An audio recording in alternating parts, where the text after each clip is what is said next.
The plunge and be the first to go. So, hey guys, my name's Eric. I am a first year. Recently joined the lab of Matt Pashek, who's a member of the BME field faculty, but is actually one of the chemical engineering and biomolecular engineering professors. Our lab studies the glycocalyx of cells, which is a mucinous sugar coating secreted by certain cells and in some embedded in their membranes. And my research focuses on how tuning the glycocalyx can be used to study and treat disease.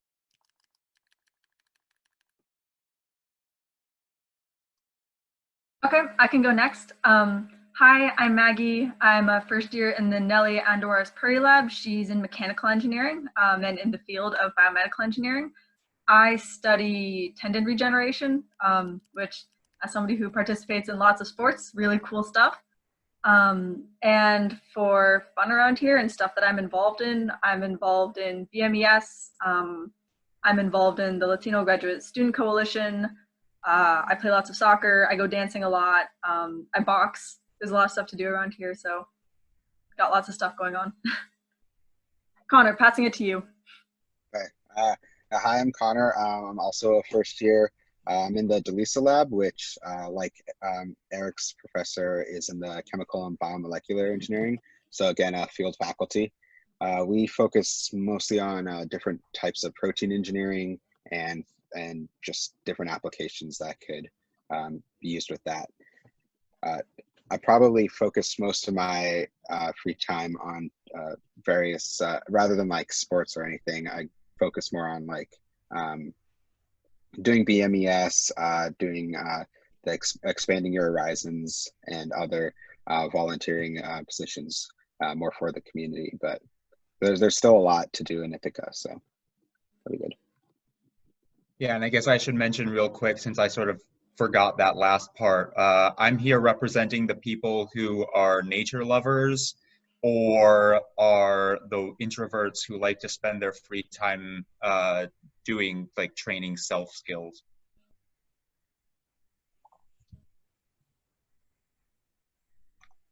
So I guess this is probably a good time to start catching up on questions in the chat. The perspectives have been very helpful, coming up with lots of questions. So first we have a question from Lainey Eisner. What do you do for fun in Ithaca? Maggie, do you want to? Yeah, sure. So there's a lot of different things you can do. If you are the more outdoorsy type, you can go hiking. The lake is apparently beautiful in summer. I haven't gone yet, but you can take boats out, paddle boards. You can go windsurfing. It's like $30 for a year of like windsurfing equipment and like lessons and stuff. If you like to go out and party, there's a really nice bar scene around here. There are more chill bars. There's this place called The Loft, The Watershed. Westies is pretty chill. And if you like dancing, there's a lot of salsa nights. They also have other like reggaeton nights, hip hop nights at some of the bars around here, which are super fun. I personally love dancing, so that's where I tend to be. Other things for fun, our department is pretty good about like hosting activities for us and other departments. There are game nights that people will host, like through the department. There'll be like a Mario party or Mario, yeah. There'll be like a Super Smash Bros. Tournament, like Mario Kart tournaments like that, stuff just to get people together and have some fun. And just like the greater Ithaca community, they put on a lot of fun festivals as well, I think because they know we're in upstate New York. So I actually I always have things to do, which is really nice because I'm a pretty high energy person and pretty social person. So I like to get out and see people and do things. If there's anything like in particular that you like doing for fun that you want to know about, also just drop it in the chat and we can address those specifically as well.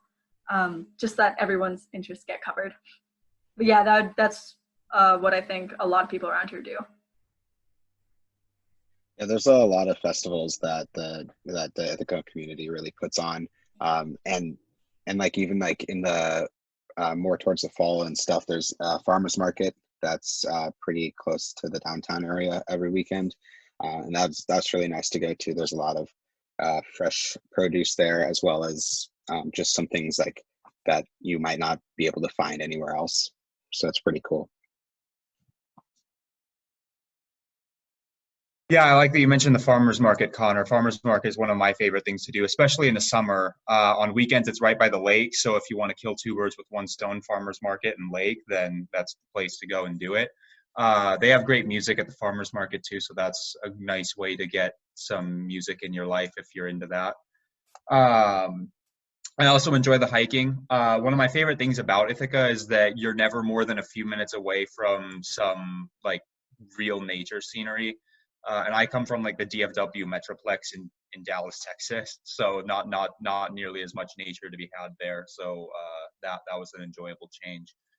Other fun things to do in Ithaca. So the BME has a D&D group that Connor and I are both part of. So for any of you D&D fellow D&Ders, if you come to Cornell, we will have openings ready and waiting for you. There's a chance we might lose our DM after this semester. So we're definitely gonna need members for sure. All right, so the next question comes from Andrew. Was it difficult managing classes and research your first year?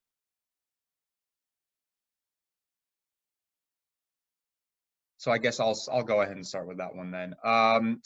My answer is no. I focused on taking classes. Your first year is the time you have the most freedom to really pick what classes you're most interested in taking.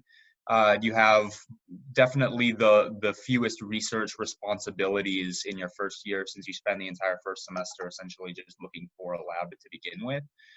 So the first year is really your time to explore. And so, at least for me, I found that by taking courses in subjects that I was really interested in learning about, it wasn't hard to manage the classes. And then the research, at least first semester, is just rotations in the different labs, so it's not too hard to manage that. And then at least my experience has been even in the second semester. Granted, the health crisis has severely limited research now, but it hasn't been too difficult managing the two, I wouldn't say. What about you guys? What do you, Connor and Maggie? Yeah, I think that pretty much sums it up for me too. It wasn't too difficult, I think. Yeah, I was perfectly fine with it. Another thing that kind of helps with that is that our rotation setup here is really flexible. You kind of just work it out with the professor, and that like contributes to the fact that it's pretty easy to make classes and research work. If you know that like, oh crud, I like didn't take a mechanics class yet, and you actually need to like go hard and take a mechanics class and like really devote a lot of time to it, then when you are setting up your rotations, like it's not like you have to have a rotation project in 2 labs and be working on it. Like, no, you can actually like talk that through with a professor and manage it. So that I think is it really helps, the fact that you set it up with each professor. Okay, what's the next question? Unless anyone has anything else to say about the classes. I don't have anything else but to say about the classes, but I see that there's a couple questions about like the weather. Like winters and summers, or like what's the weather like?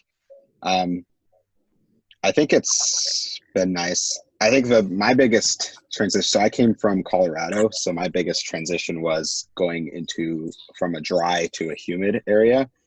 So rather than like just a dry heat, it was really humid. But other than that, it's been pretty similar in terms of weather. I feel like it gets pretty cloudy a lot, but we've had a few sunny days in the winter, and it actually hasn't been as bad as a snowfall as last year when they had like the polar vortex and everything. So it's been pretty nice, I think, but it just depends on where you're from. Yeah, I know everywhere I go, every time I mention that, oh, the weather's really, like, I've had an easier time getting used to the weather than I thought. Everyone's like, the first thing out of their mouth is, oh, this year was mild. But yeah, no, I would say, again, as someone coming from Texas who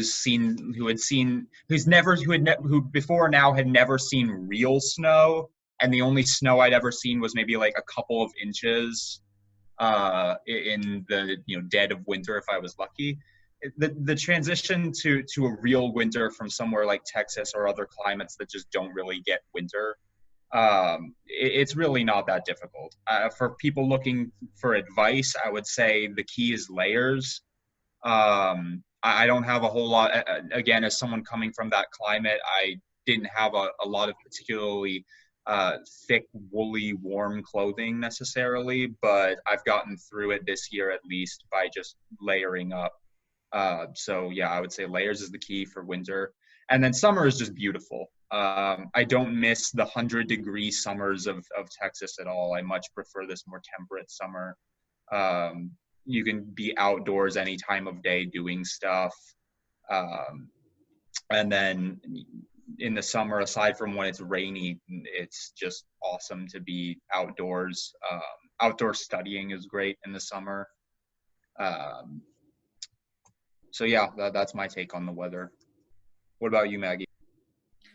I didn't have that much of an issue adjusting. I also went to school in Western Massachusetts and would go out when it was like -5 degrees out voluntarily. So like, I might not be the best person to ask.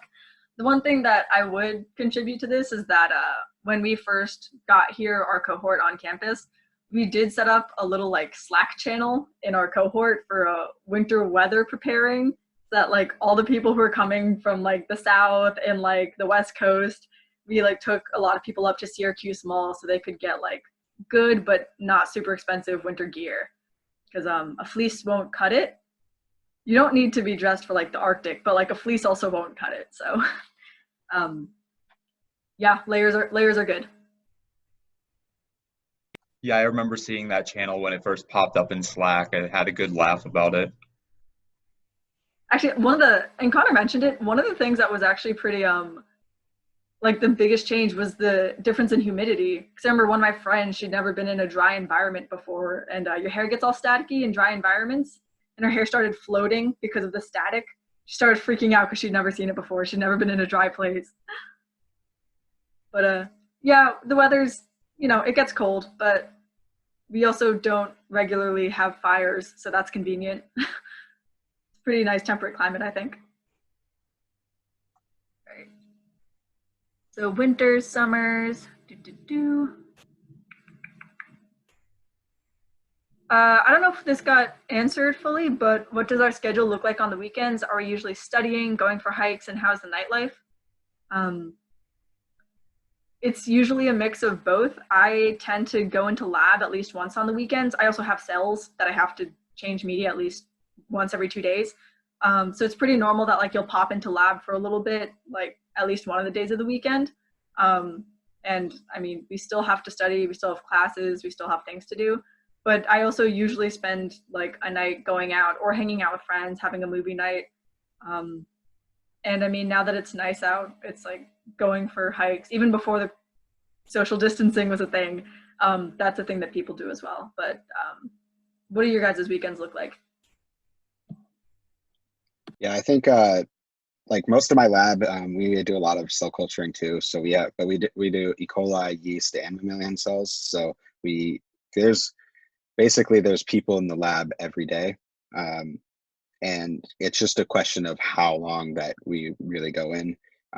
Also, we also have a lot, like I ran I think an experiment that took like 7 hours the other Sunday, but it had like 6 hours of that was just waiting for 2 hours and then doing something, waiting for another 2 hours, doing something, and waiting for another 2 hours and doing another thing.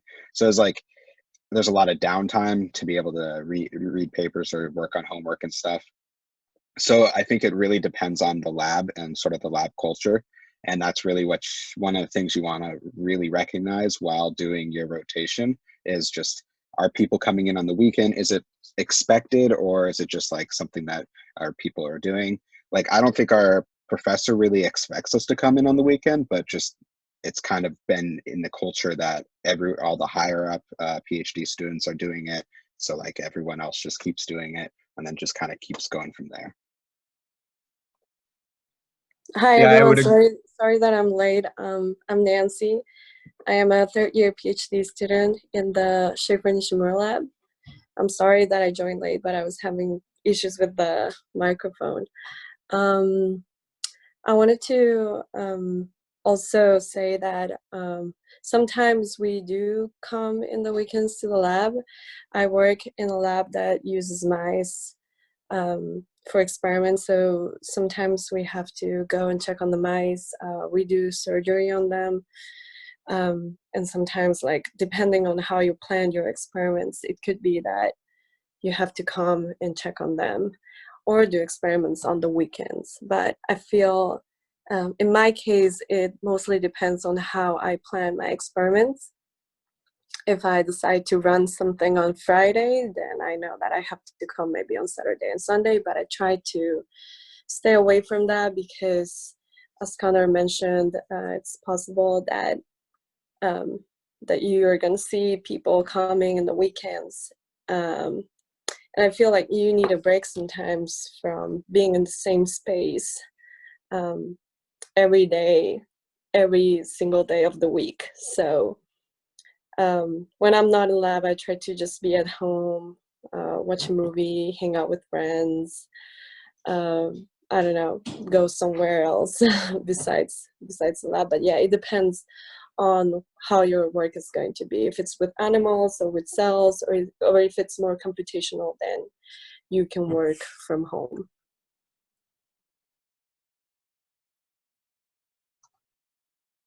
All right, so we're approaching sort of the 10-minute mark, so I think best to move on to some more questions. Let's see.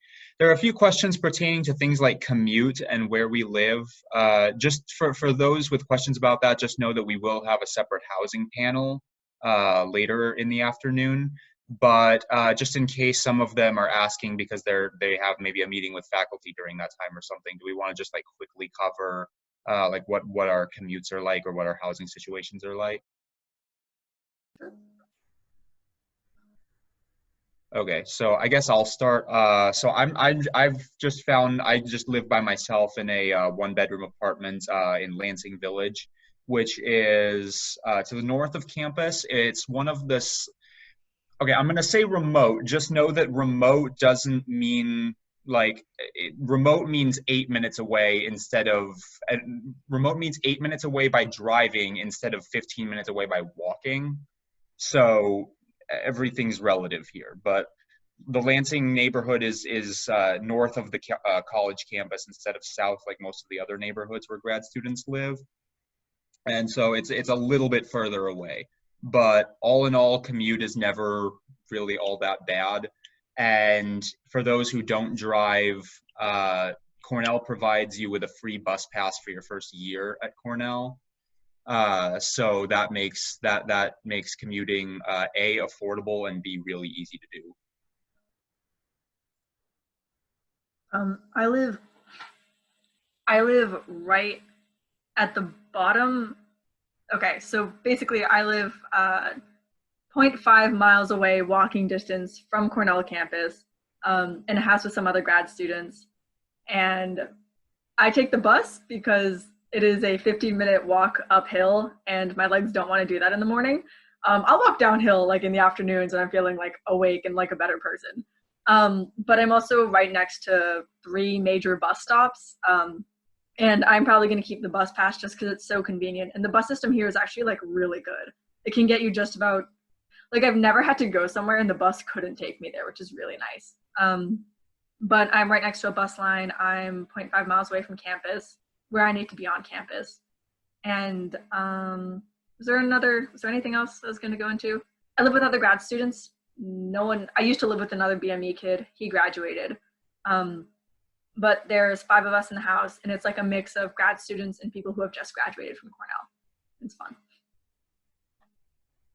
Yeah, kind of in a similar situation, but probably a little bit further, because I'm still in the downtown Ithaca area, but we have just like the bottom of a house rented out that's been converted to apartment. So there's three of us in there, and we're all BME students. So we were able to like get the place together at the beginning of the or I guess it was in August at the beginning of the term, and I think it was just it's a little bit further away. It's about 30 minutes, or it's about 40 minutes to Weil Hall. but 30 minutes to the building that I do my research in, uphill.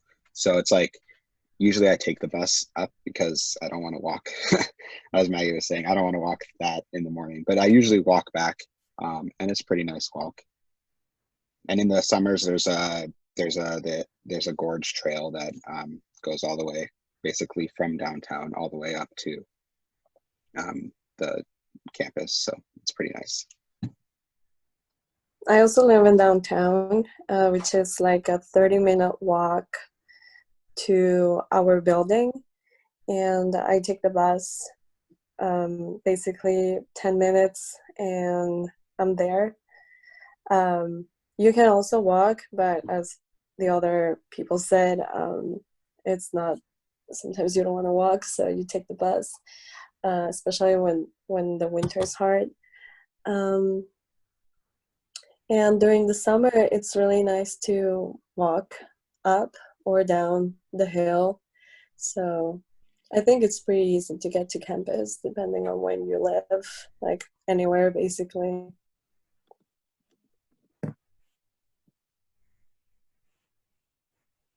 All right, so Josh Glazier asks an interesting question. Do you guys ever feel isolated in Ithaca? And there's another question further down by Justin. How accessible are bigger cities like NYC and Boston?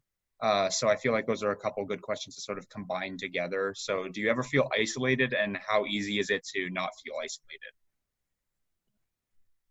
I did mention this a little bit in the chat, but there's a app called Arbus, which is just like a bus renting app, and there's a few other bus renting apps that you could basically just book a ticket on a bus that's going to New York City or something.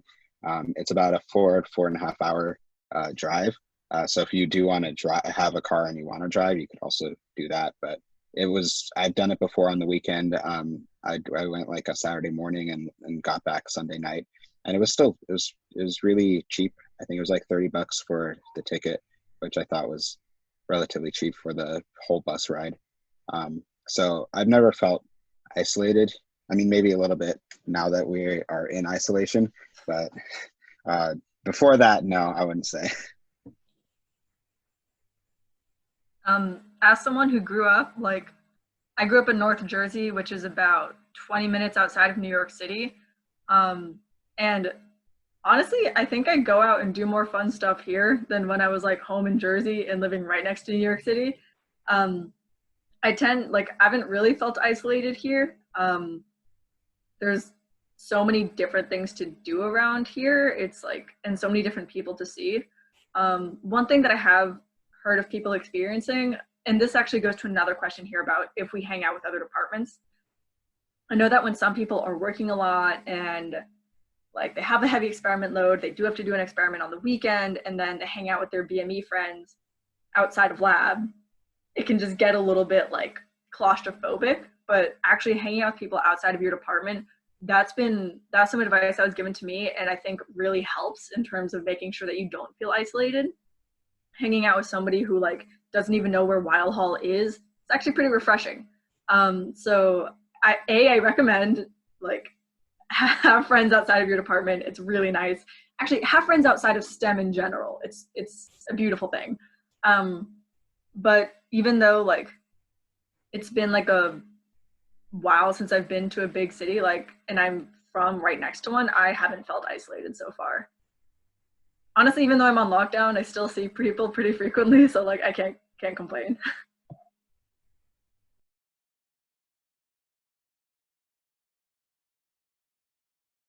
I think that before we leave, I wanted to ask a question regarding vacations. So I am an international student. I am originally from Colombia, and a flight from here to Colombia is like 6 hours. So my home is pretty far away. And I usually tell my advisor that I'm going to go to Colombia, and I will probably spend a month there, and he's very understanding about it, and he's totally fine.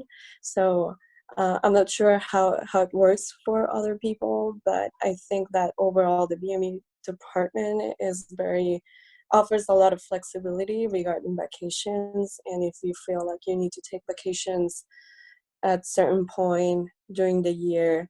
It doesn't have to be one of the breaks. Like, I feel it depends on how your work is going on. If you, for example, work the whole summer or work during spring break or fall break, and you decide to take, vacations during Christmas and New Year's, I think that's totally fine. As I say, I normally go for a month because it's really far away and it's not worth it to just go for a week.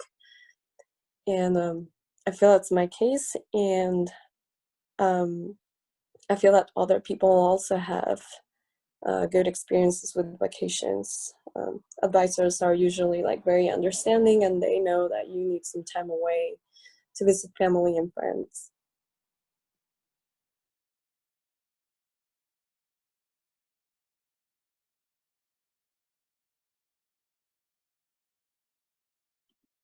Yeah, I think I would just second that. Um, it's pretty PI dependent, so just talk to your PI about it, but it should be completely doable to be able to go for however long you feel like you might need.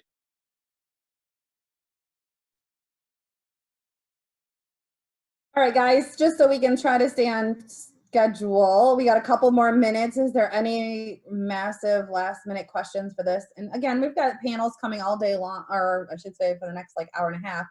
So if you don't think you have to state a topic, women in BME, if you happen to have a general question or whatever, please, guys, just we don't have to state a topic. We just figured we pick a pretty couple big hot topics.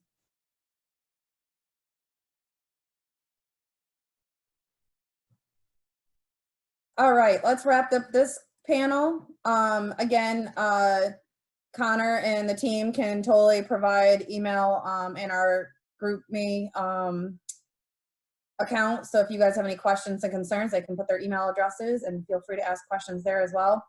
And then we're going to switch over to the